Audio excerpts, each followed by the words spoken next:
Siempre a final de año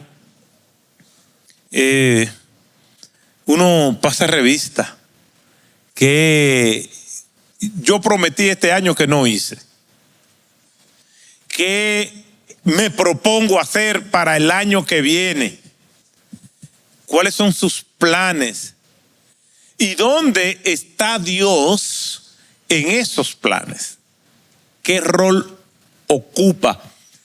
Todos nosotros sabemos que Dios debe estar en el primer lugar en nuestras vidas y que todo, absolutamente todo, estará en orden cuando Dios entonces esté en el primer lugar.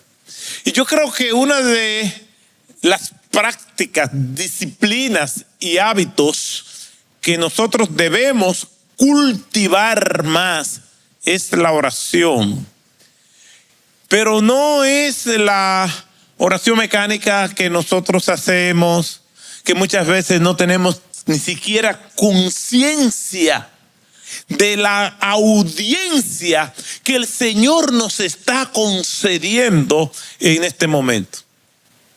O podemos decir que realmente cuando yo estoy hablándole a Él, Él me está escuchando.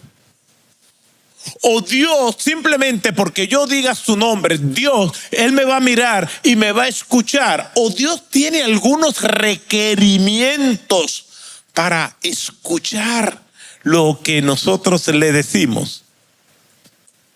Hay personas que tú le hablas y son distraídas. Y tú le tienes que decir constantemente, atiéndeme. Parece ser que eso es común, principalmente en las familias. El esposo habla y la esposa como que no lo entiende. O viceversa, la esposa habla y no escucha. O los hijos, yo creo que los hijos son los más sordos que hay en la familia. Tú le hablas y como que no te das cuenta. O es que nosotros somos mudos e invisibles y hablamos y gesticulamos y nadie se percibe de nuestra presencia. ¿Nos escucha Dios cada vez que nosotros hablamos? Le llamamos y Él va a escuchar y va a venir y simplemente nos va a decir, pide lo que tú quieras. Es Dios como el genio de la lámpara que uno frota y le pide un deseo y Dios nos va a dar lo que nosotros le pidamos simplemente porque yo se lo estoy pidiendo. ¿Qué garantía tenemos de que Dios nos va a escuchar o que nos está escuchando? O simplemente porque yo lo llame, Él tiene que venir. Simplemente toco la campanita y ahí está Dios. Y hay quienes enseñan que nosotros tenemos tanto poder que solamente de invocar el nombre de Dios, Dios va a venir, va a escuchar y va a responder nuestras oraciones simplemente porque nosotros lo declaramos. ¿Tiene esto alguna compatibilidad con lo que dice la Escritura? Por eso yo quiero que hoy y el domingo que viene, Dios mediante, nosotros meditemos en la oración que Dios responde. Yo he hablado de este tema en otras ocasiones y es oportuno para nosotros ir organizando nuestras vidas, saber que Dios nos escucha. Por eso les invito a que vayamos al segundo libro de las Crónicas, capítulo 7.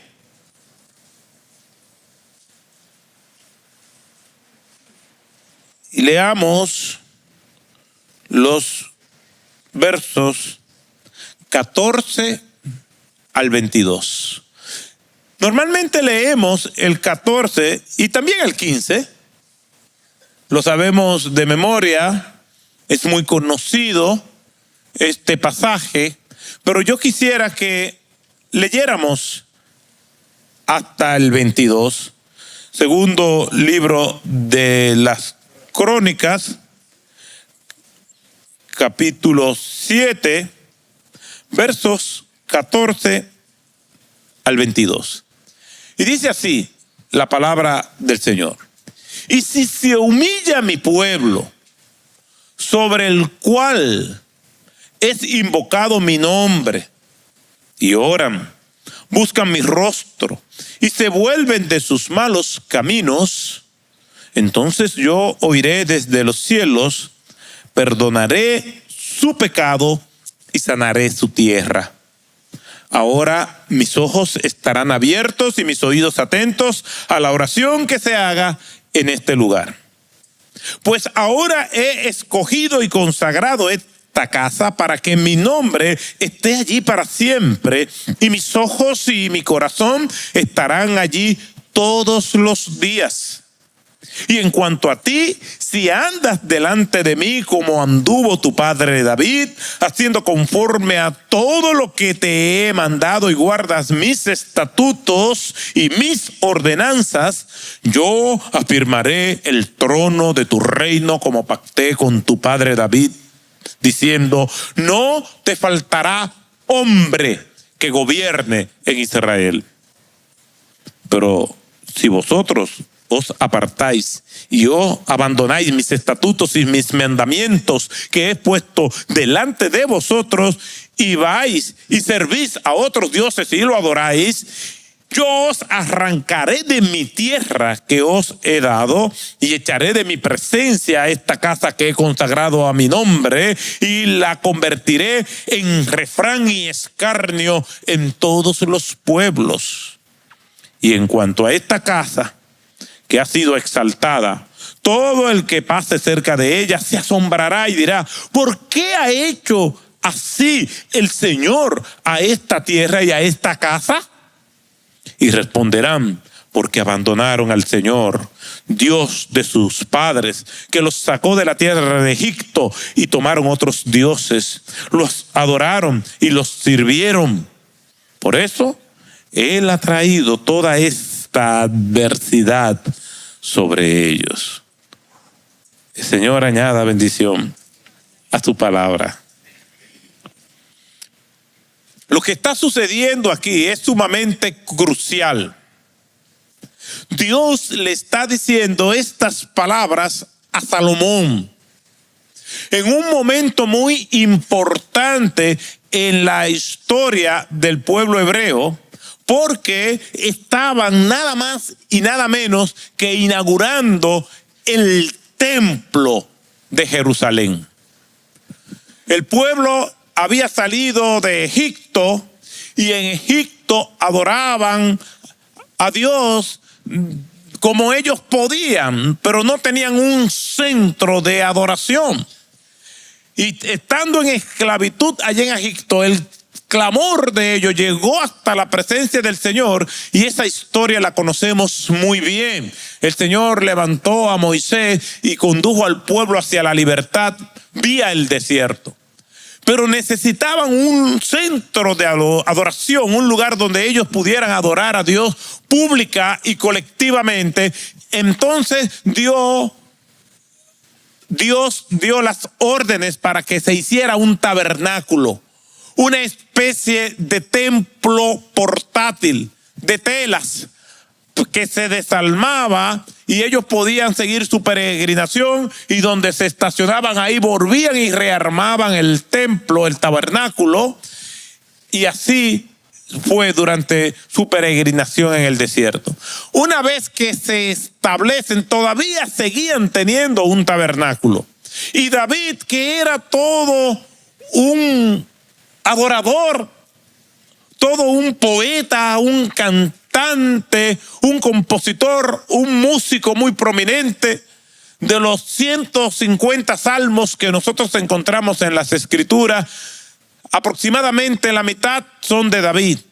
Y David soñaba con algún día poder cantar y tocar para Dios en un templo ya definitivo, no en un tabernáculo como templo provisional. Y David tenía los recursos, tenía la voluntad de entonces, ya en los momentos de paz, dejar la espada y tomar el arpa, porque su vida fue así, en un péndulo entre el arpa y la espada. Tenía la destreza de manejar ambas cosas.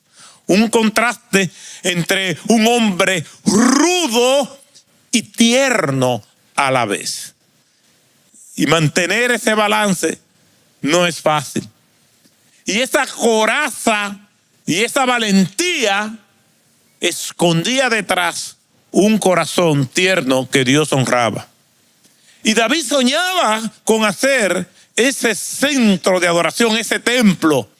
Pero David cometió algunos excesos y Dios le dijo: no podrás tú construir mi templo porque tus manos están llenas de sangre inocente. Y ese privilegio se le concedió a su hijo Salomón. Y Salomón por fin construyó el templo y vemos que Salomón dedicó ese templo a quien fue construido, a Dios. Y en el capítulo 6 del segundo libro de las Crónicas, el capítulo anterior, Salomón se pone de pie delante del altar del Señor en presencia de toda la asamblea de Israel y extendió las manos dedicando aquel templo al Señor. Y todo lo que ese capítulo 6 recoge de las palabras de Salomón son formidables. Y vemos que se hace toda una ceremonia y toda una convocatoria solemne para por fin lo que ellos habían soñado por años, ahora es una realidad. Tienen un lugar para ellos reunirse como asamblea y adorar a Dios pública, colectivamente y libremente. Y allí Salomón invoca el nombre del Señor y hace toda una dedicación.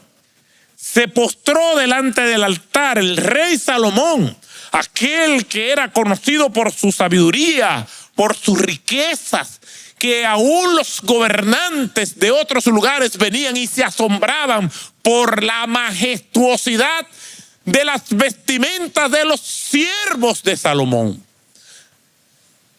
Como dijo después el Señor, hablando de los sencillos lirios del campo, cuando en Mateo capítulo 6, como parte del Sermón del Monte, está hablando de no afanarnos, de no preocuparnos desmedidamente, de no estresarnos. Dice: considerad los lirios del campo. Y dice el Señor que ni aun Salomón con toda su gloria, o sea, Cristo reconoce toda esa grandeza terrenal que Dios le dio a Salomón. Y este hombre, probablemente el hombre más importante de toda la tierra, de este lado del sol, de este lado de la eternidad, honra a Dios y se pone de rodillas frente a todo el mundo sin que esto le avergüence, porque por encima de él estaba el Rey del universo.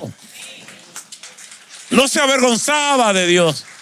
Con toda su majestad, con toda su gloria, con toda su pompa, con todo su lujo, con toda la grandeza humana, él supo reconocer que por encima de él estaba quien le había dado todo aquello. Y dedicó aquel templo delante de Dios. Y se lo dedicó al Señor. Y la respuesta del Señor no se hizo esperar. Ya en el capítulo 7 de este segundo libro de las Crónicas, en el versículo 11, dice lo siguiente: así acabó Salomón la casa del Señor y el palacio del rey, y llevó a cabo todo lo que se había propuesto hacer en la casa del Señor y en su palacio. Terminó su discurso, su acto de adoración. todos los trabajos que se hicieron habían estado ya dados por concluidos. Y dice el versículo 4 que el rey y todo el pueblo ofrecieron sacrificios delante del Señor. Y aquello fue todo un esmero y un desborde de honras a Dios que los había llevado hasta allí. Y el rey Salomón ofreció sacrificio de 22,000 bueyes y 120,000 ovejas. Así dedicaron la casa de Dios, el rey y todo el pueblo. Versículo 8 dice: Salomón celebró la fiesta en aquella ocasión por 7 días y todo Israel con él. Una asamblea muy grande que vinieron desde la entrada de Hamás hasta el torrente de Egipto. Y al 8º día tuvieron una asamblea solemne. Habían celebrado la dedicación del altar por 7 días y la fiesta por 7 días. Entonces el día 23 del mes séptimo, Salomón envió al pueblo a sus tiendas, gozosos, alegres de corazón por el bien que el Señor había mostrado a David, a Salomón y a su pueblo Israel. Fue todo un evento. El pueblo estaba contento. Ya podían pasearse por libertad, por los senderos de la independencia de adoración a Dios. Podían sentirse complacidos sabiendo que tenían un templo. Y lo dedicaron al Señor. ¿Y qué le dice el Señor al pueblo? Gracias por adorarme. Gracias por todo esto que ustedes están dedicando a mí. Gracias por estas fiestas solemnes. Gracias por los sacrificios. Y ya, váyanse a sus casas. ¡Cumplieron! Sin embargo, esa no es la respuesta de Dios. Yo creo que es importante que nosotros veamos el corazón de Dios en esto, en lo que nosotros podamos ver, aunque sea por asomo. Que podamos tratar de inquirir en cómo es el carácter de Dios. Nosotros los humanos podemos sentir tantos halagos que quizás no discernimos el propósito de tales. O hay personas que hacen halagos con el propósito de sobornar al halagado. Lo cierto es que todo el mundo, o casi todo el mundo, pero creo que casi todo el mundo es todo el mundo. Eso es para que si alguien dice, yo no soy así, bueno, yo dije casi. Entonces, nos gusta que nos halaguen. Y hay personas que son sobornables, que tú lo tienes a tus pies con un simple halago, sin discernir las intenciones del otro. No es que ahora nosotros vamos a estar, cuando recibimos el halago, wow, ¿qué querrá decir esa persona? O déjame agarrarme la cartera. No, dele la gloria a Dios y ya. Y las intenciones del otro, pues allá él. Pero Dios conoce las intenciones del corazón. ¿Por qué? Porque ese mismo Salomón que está dedicando el templo a Dios se iba a alejar de él.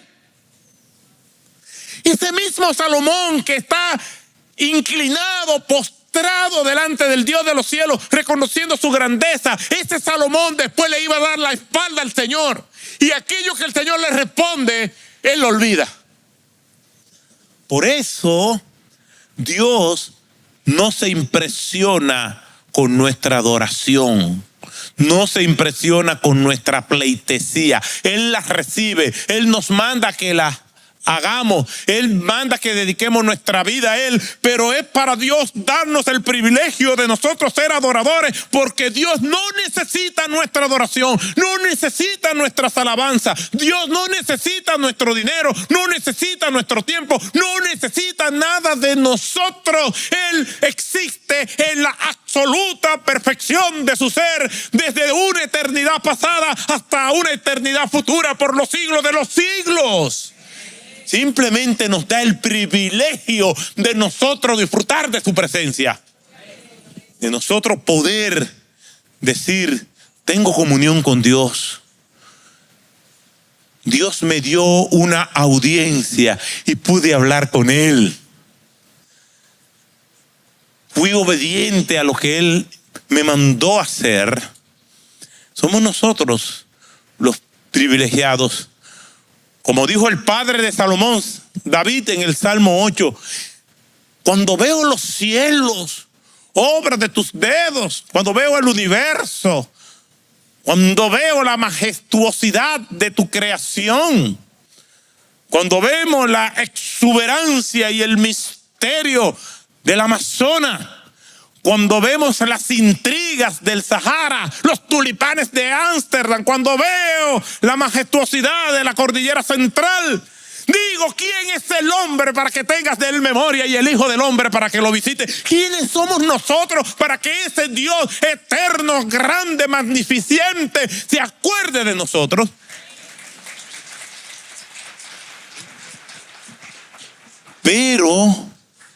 Pero nos da el privilegio de la adoración para que nosotros disfrutemos. Y Él se goza, pero conoce los corazones. Cuando Salomón terminó de aquella asamblea solemne, de aquella dedicación, entonces el Señor respondió. Y esos versículos del segundo libro de las Crónicas, capítulo 7, versículo 14 en adelante, es la respuesta que Dios le da a Salomón a esa dedicación del templo. Es como que a uno le entreguen un regalo y uno recibe el regalo, y cuando recibe el regalo, entonces se espera que esa persona diga unas palabras de gratitud. Gracias, ay, qué bien, otra taza, qué linda, cosas como esas. Yo no sé qué es lo que pasa, porque lo que más antes a los hombres decíamos que no, otra media, pero ahora otra taza, hasta que se rompe y todo el mundo se para a su casa. Pero se supone que hay gracias. Lo que Dios está diciendo por ese regalo, por ese acto, son palabras a tomar muy en serio. Y en estos versículos 14 en adelante, Dios nos habla de cuál es la oración que Él responde. Nos encanta el versículo 15. Y desde niño yo lo he escuchado. Ahora estarán abiertos mis ojos y atentos mis oídos a la oración en este lugar. Ahora estarán abiertos mis ojos y atentos mis oídos a todo lo que ustedes me digan, a todo lo que ustedes me hablen. Pero eso no es incondicional. Eso no es simplemente de que yo voy a hablar y Dios: ay, sí, espérate, que Otto quiere hablar conmigo. Querubines, serafines, espérense, que mi siervo quiere hablar conmigo, dime, sin importar mi corazón. Y aquí el pasaje habla con claridad las condiciones de Dios para escuchar nuestra adoración. Lo primero que vemos son condiciones no negociables, cláusulas que están puestas en el texto para que nosotros las observemos.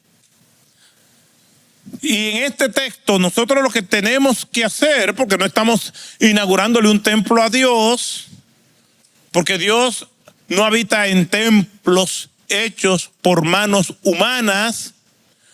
Dios habita en nuestros corazones por medio de su Espíritu Santo, pero los principios de la adoración y de la relación con Dios son permanentes, y aquí en este pasaje son perfectamente aplicables al día de hoy. ¿Qué es lo que nosotros vemos en el texto? La oración que Dios responde, pero ¿cuáles son esas oraciones? ¿Cuáles son las condiciones? Si las hay, y están en el pasaje. Vayamos al versículo 14. Y nosotros veremos, en primer lugar, las condiciones no negociables del texto. Las condiciones no negociables. En otras palabras, ¿qué nosotros tenemos que hacer o tener para que Dios nos escuche? Y que sin una de esas características Dios no nos va a escuchar. Y Dios, por lo que le digo, no es como los humanos. Nosotros los humanos, principalmente los dominicanos, creemos que todo se puede, aunque esté mal hecho. Llegamos a un lugar, no se puede entrar. Sí, hombre, déjame entrar. Bueno, pasa tú, porque yo te conozco. Ven, entra. No, vamos. Yo estoy pegado, él me conoce a mí y él me deja entrar siempre. Y nosotros creemos, con esa cultura, creemos que Dios es así. Sí, hombre, Dios es santo, Dios es exigente, pero Dios conmigo, muchachos, si yo te explico. No confunda la misericordia de Dios con nuestras responsabilidades humanas. Ni confundamos tampoco la paciencia de Dios con las provocaciones nuestras. Esto no es negociable. Esto es que es así o hay de nosotros. ¿Qué dice el Señor en el versículo 14? Y si mi pueblo se humilla, condición número 1 para que Dios nos escuche, y es que tenemos que ser humildes. No podemos venir con petulancia, ni arrogancia, ni orgullo, ni soberbia delante de Dios. El mismo Señor, ya no solamente aquí, sino en otros pasajes, lo dice, que Dios atiende ¿a quién? Al humilde. Y al altivo, al orgulloso, al soberbio, al petulante, ¿qué hace? Lo mira de lejos. Pero aquí la humildad es peligrosa y es un concepto que puede ser confuso para nosotros, porque hace un tiempo estaba hablando yo con una persona que me decía: mire, pastor, yo nunca me he considerado una persona orgullosa hasta ahora. Como decía Agustín, San Agustín decía que la gran paradoja es que el orgulloso se cree humilde.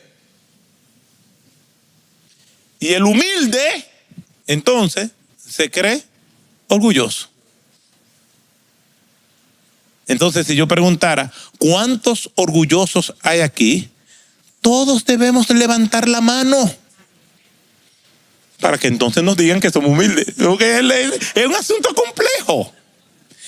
Y hay orgullosos tan profesionales, pero ya esos son profesionales, que si ellos tienen que humillarse para que le digan que son humildes, ellos se humillan. Pero ya eso no es una jurisdicción nuestra, porque Dios es el que discierne los corazones y las motivaciones del alma humana. Por más inconsciente adaptativo que nosotros tengamos desarrollados, eso no es territorio nuestro. Cada quien tendrá que darle cuenta a Dios. Pero sí Dios dice que la humillación es una condición, como dicen en latín, sine qua non, es decir, que si no es así no se puede. Es una condición que si no veamos con una actitud de humildad, Dios no nos va a escuchar. Y pudiéramos pasarnos el año entero hablando acerca de la humildad y todavía nos faltarían días. O sea que es difícil venir y en unos minutos describir la humildad, pero el Señor sí dice que al humilde Él lo atiende y al altivo lo mira de lejos. Que el que se exalta será humillado y el que se humilla será exaltado. Y el Señor Jesucristo dice: aprended de mí que soy manso y humilde de corazón. O sea, esto no es tan sencillo. Dios le está diciendo a este pueblo, porque este pueblo era un pueblo de dura cerviz, era un pueblo petulante, complicado, nada manso. Por algo dice el Señor: aprended de mí que soy manso y humilde. No hay humildes sin mansedumbre que no sean mansos, y no hay mansos que no sean humildes. Ahora, hay personas que son dóciles, pero no son humildes. Y a veces nosotros confundimos docilidad con humildad. Y hay personas que tú lo ves, te saluda. Yo me he encontrado con muchas clases de personas así. ¿Cómo está? Ay, muy bien, qué bueno. Pero tienen unos colmillos de este tamaño. Entonces tú lo ves así dóciles y crees que son humildes. Y ellos mismos se creen humildes. ¿Qué es la humildad? Porque también podemos creer que alguien sea arrogante porque no sea dócil.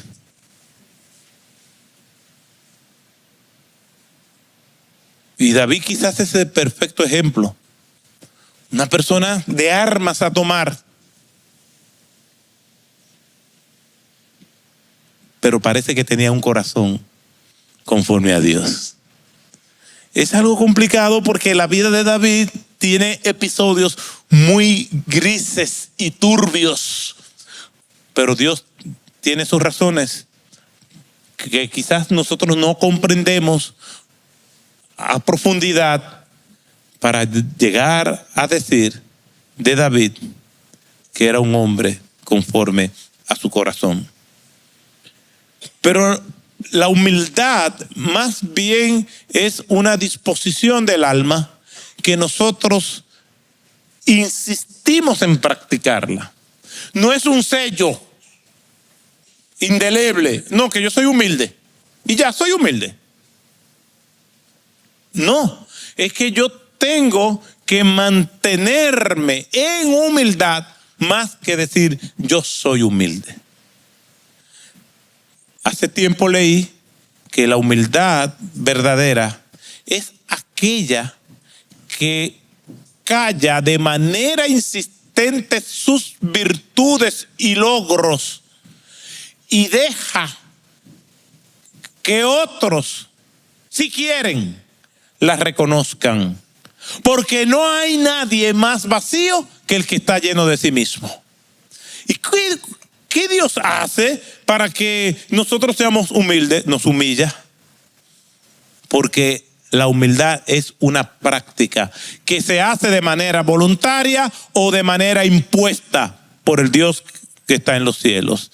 Por tanto, ese pueblo, si venía delante de Dios en adoración, tenía que ser con un corazón conforme a Él. Tenían que venir humillados, tenían que venir con una actitud reconociendo la grandeza de Dios, reconociendo sus miserias.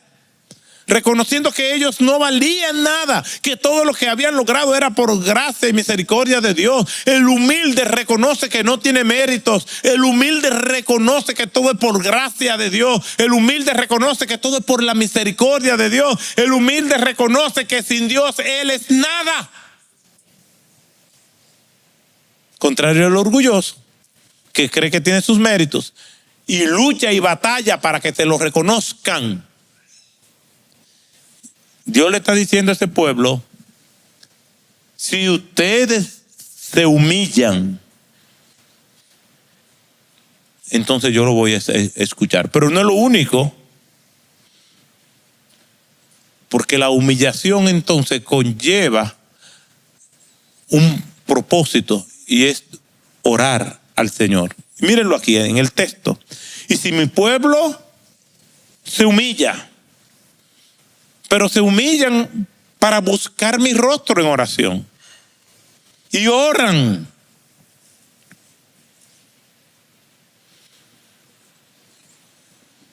Yo creo que, comenzando por mí, hay una insatisfacción delante de Dios, y lo reconozco aquí delante de ustedes, de que tengo que orar más.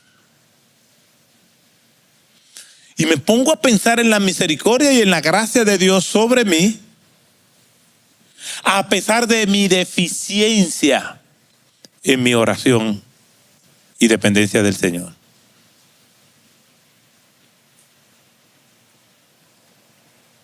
Cuando se estaba dedicando aquel templo delante de Dios, entre las personas que estaban escuchando lo que era la respuesta de Dios, diciéndole al pueblo Dios, y oran, ahí estaba yo. Y ahí estaba yo escuchando que Dios me estaba diciendo: Otto, tú tienes que orar más. No es que tengo que orar un poquito más. No, yo tengo que orar mucho más y mucho más. Y por más que ore, nunca mucho será suficiente. Y decía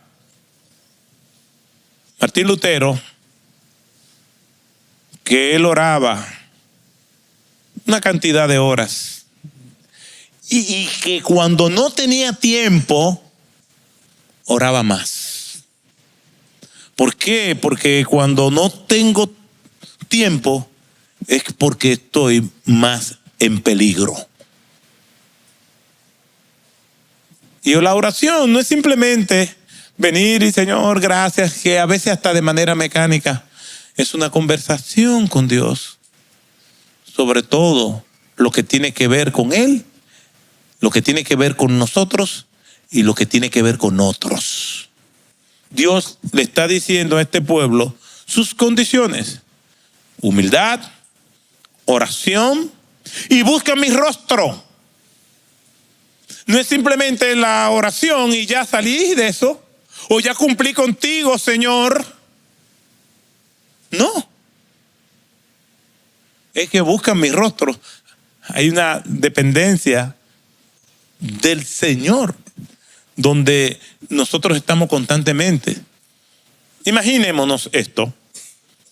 Ahora mismo hemos orado en el culto, hemos alabado y bendecido el nombre del Señor, estamos escuchando su palabra. Es una manera de buscar el rostro de Dios. Y cuando salgamos de aquí, entonces, ¿qué pasa?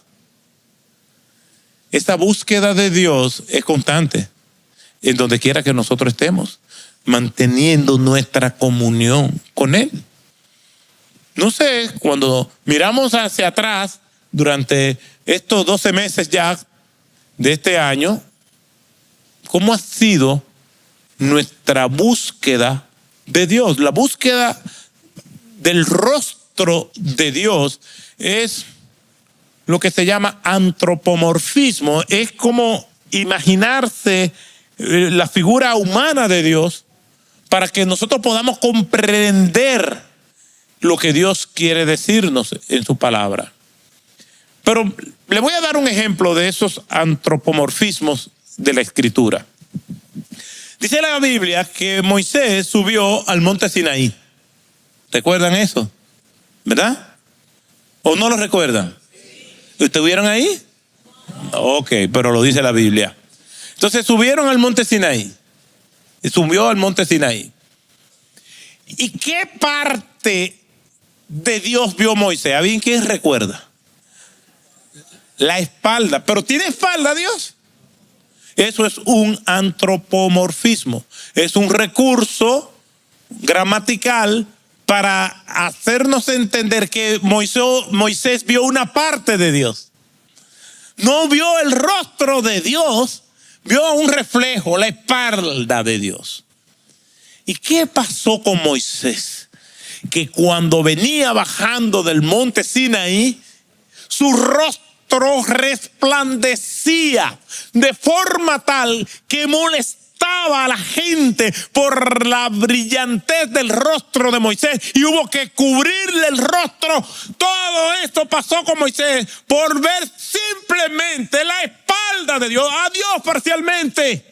Todo aquel que busca el rostro de Dios es transformado, se va a evidenciar. Se va a evidenciar en su forma de hablar, en su forma de actuar, aunque luche con su pecado, aunque haya una agonía que lo lleve a decir miserable de mí, como decía el apóstol Pablo y como digo yo también. Pero hay una búsqueda que se refleja. Por lo menos hay una batalla que se pelea dignamente. Como decía Teddy Roosevelt, el crédito no está en el que critica al que lo intenta. El crédito está en aquel que lucha, que se cae y se levanta.